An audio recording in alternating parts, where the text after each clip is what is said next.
Gente, muito boa tarde. Eu sou Jordânia, sou bibliotecária e estou cursando mestrado em bibliotecária, mestrado profissional em biblioteconomia aqui na Unifis. E eu estou trabalhando na minha pesquisa a representatividade negra nos acervos escolares. Meu orientador é o professor Marcos Leandro Rubner. E para a gente poder começar a falar sobre esse assunto, eu trago aqui alguns tópicos. Primeiro, a gente não pode falar de biblioteca escolar sem falar sobre a legislação que rege a biblioteca escolar. Em 2010 saiu a primeira legislação sobre isso, mas a ideia era que todas as escolas, tanto particulares quanto públicas, tanto da rede municipal quanto estadual, tivessem uma biblioteca, que tivessem um bibliotecário, administrando essa biblioteca, e deveria ter até pelo menos 2 títulos por aluno. O prazo para essa lei venceu em 2020. Pouquíssimo se foi avançado dentro desses 10 anos, e aí no ano passado, em 2024, o governo federal veio e trouxe uma outra lei para poder suprir o que a lei de 2010 não tinha conseguido alcançar. E aí, em 2024, eles trazem uma pequena diferença. Primeiro que eles propõem a criação do Sistema Nacional de Redes de Bibliotecas Escolares, e também traz a biblioteca escolar como objeto cultural obrigatório. Então, antes eles viam a biblioteca mais como um local de um depósito, que tinha ali, precisava ter um acervo, precisava de dar o acesso à informação, mas hoje ele traz uma nova roupagem que também trazer essa questão da cultura. A biblioteca escolar ela trabalha muito com esse lado cultural.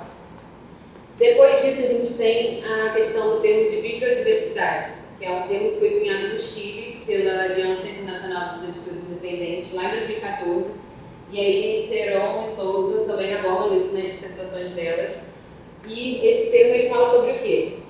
Não adianta a gente ter um acervo que seja totalmente eurocêntrico, que geralmente é o que acontece. A gente tem livros que são, na sua maioria, europeus ou americanos, e isso, consequentemente, traz essas culturas para os nossos leitores. Na Europa e nos Estados Unidos, o número de pessoas negras é muito inferior do que a gente tem aqui no Brasil. No último censo que a gente teve, mais de 50% da população se identificou como negra. Então não tem como a gente oferecer dentro de uma biblioteca escolar livros que não tragam essa representatividade. O que essa falta de representatividade ela vai trazer? Ela vai dizer para o aluno negro que ele não pode existir no livro, ou se ele existe, que ele é o personagem secundário, ou se ele existe, ele é o bandido, ele é a pessoa que está na favela, e não é isso que a gente quer. A gente quer que as pessoas leiam, se reconheçam nesses livros e que elas percebam que elas possam ter outras possibilidades, além dessas que eu falei. E esse termo de bibliodiversidade, ele fala, além da diversidade nesse sentido, a gente pode falar sobre raça, etnia, sobre LGBTQIA+, sobre gênero, sobre etarismo. Todos esses gêneros, eles também precisam estar presentes nos livros de literatura. Mas, para além disso, a bibliodiversidade fala também da questão dos gêneros de livro. Então, não adianta ter uma biblioteca que aborda todos esses temas de diversidade, mas eu só tenho livro que são livros de romance. Ou então, são só livros de jornalismo, ou são só livros de biografia. A gente precisa de alimentar esse acervo com diferentes também gêneros literários.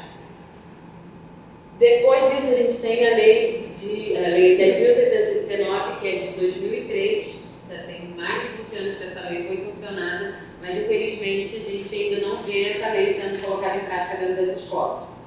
Essa lei ela fala sobre a obrigatoriedade do ensino da cultura africana e afro-brasileira. Então, puxando para a biblioteca, isso deveria ser abordado na sala de aula, e a biblioteca, por ser um espaço que vai dar suporte para o professor, para o que está sendo dado na sala de aula, ela também precisa de trazer isso no seu acervo. Então, a gente precisa de ressaltar, de botar em evidência essa questão da cultura negra.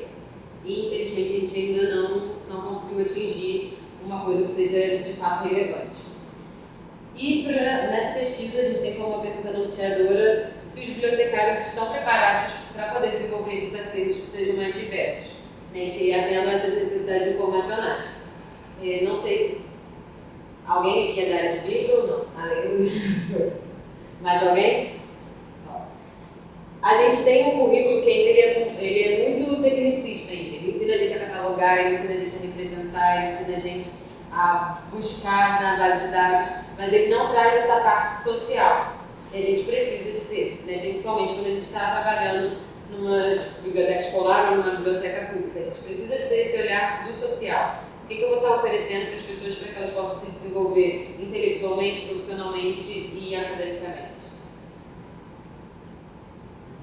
E aí, como objetivo, a gente tem, né, a gente busca ampliar essa discussão para que mais pessoas discutam sobre isso, trabalhem em prol disso e que a gente possa englobar nos nossos acervos não só os autores. Né? Os autores eu acho que até começaram a chegar um pouco mais nas instâncias das bibliotecas escolares. A gente tem muito, hoje em dia, projetos de leitura que trabalham com a Maria Carolina de Jesus, que trabalha com Conceição Evaristo, com Itamar Franco, mas só trazer esses autores não é o suficiente, porque a gente precisa também de saber de que forma que a população negra está sendo tratada nesse livro. Ela está sendo tratada de uma forma pejorativa, ela está sendo tratada de uma forma que só remete à questão da escravização. Então a gente precisa de também analisar o que está sendo tratado dentro desses livros para que isso também não acabe tendo como consequências uma coisa ruim, né? Porque eu falei no início, que quem esteja lendo possa reconhecer e que seja um reconhecimento positivo. E como objetivos específicos, a gente, né, quer compreender a disseminação dessas obras por meio de uma pesquisa aplicada, que isso a gente ainda vai fazer. É uma pesquisa que está em andamento, então tem coisas que a gente ainda não conseguiu fechar, não tem conclusões fechadas para apresentar para vocês. A gente também quer ampliar a educação continuada dos bibliotecários, porque, como eu disse, a nossa formação, né, a nossa grade do curso de biblioteconomia de graduação, ele não atende isso. Então, para poder contribuir com essa educação continuada, como produto do mestrado, eu quero apresentar um guia para bibliotecários, para que eles possam ter um norte de como fazer o desenvolvimento de coleções, englobando essa questão da diversidade cultural. E, principalmente, né, com foco na representatividade negra. Então, a nossa pesquisa é uma pesquisa qualitativa de revisão bibliográfica. Então, a gente já passou pela etapa de fazer o levantamento nas bases de dados, a gente usou a Brapse, o ATS, o Google Acadêmico, o plano periódico da CAPES e o repositório de teses também da CAPES, dissertação e tese da CAPES.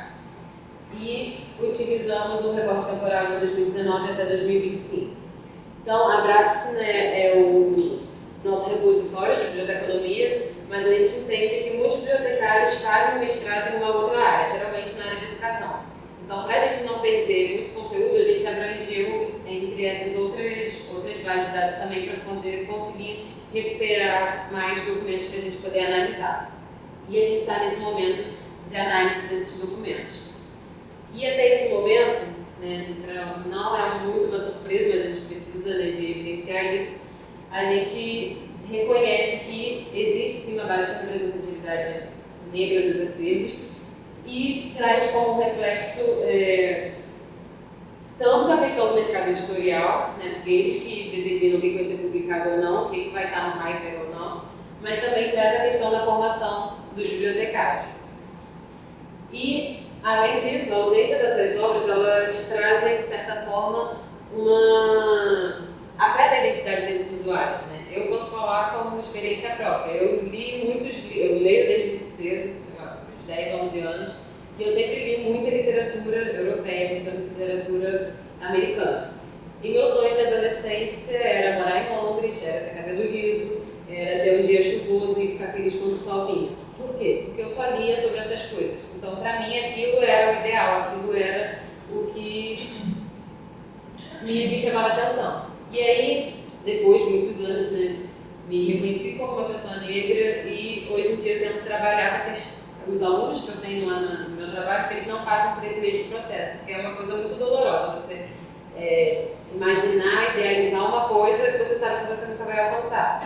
Então, quando eu comecei a repensar essas questões e também até mesmo uma coisa particular, né, de pensar eu enquanto pessoa, como uma pessoa negra, eu quis trazer essa questão, esse tema para que outras pessoas não passem pela mesma coisa que eu passei. Então, isso também é um pouco do que movimenta eu estar pesquisando sobre esse tema. E como conclusões, né, porque é uma pesquisa em andamento, mas a gente traz que a representatividade negra ela ainda, né, afeta, tem esses desafios muito significativos, que não é uma coisa pontual, não é uma coisa do meu local de trabalho. A gente pode pesquisar dentro do meu trabalho. A gente tem uma rede de bibliotecas, e essa rede de bibliotecas ela me demonstra que ainda falta muito para a gente chegar num mínimo do que seria, né, representativo. Que diversificar as coleções, promover a capacitação dos bibliotecários é uma coisa essencial, principalmente nessa questão da raça, porque, repito, né, o censo demonstrou que a gente tem mais 50% da população negra. A gente tem um país que tem mais pessoas negras fora da África, então a gente precisa, sim, continuar insistindo nessa temática.